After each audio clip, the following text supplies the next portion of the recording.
वाह, कोणी जॉब करून पण जेवढे पैसे मिळवत नाही तेवढे पैसे या श्रीमंत मुलींना फसवून मला मिळतात.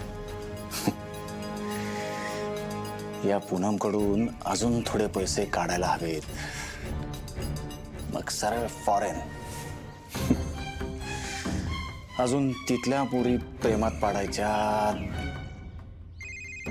अरे 100 वर्ष आयुष्य या पोरीला, पण माझ्यासोबत नाही, माझ्या आठवणीत कुडत जगायला.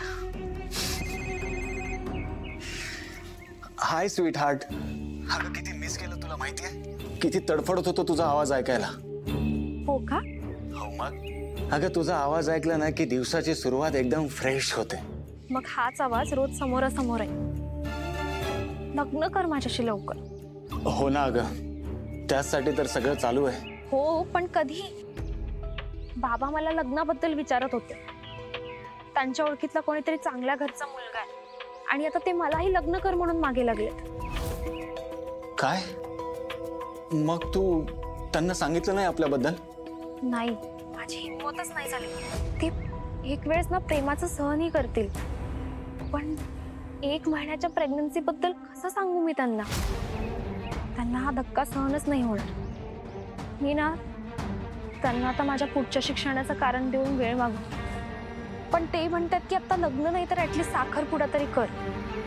मला फार टेन्शन आलंय सिद्धार्थ, तू काहीतरी कर आता. ए Poonam, relax.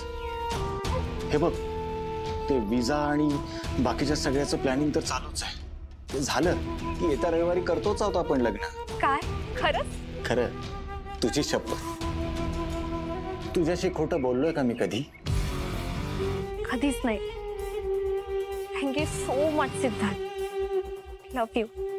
Love you too. Siddharth, आपण ठरवल्याप्रमाणे होईल ना सगळं? डोंट वरी पूनम, मी ठरवल्याप्रमाणे सगळं नीट होईल. बाय.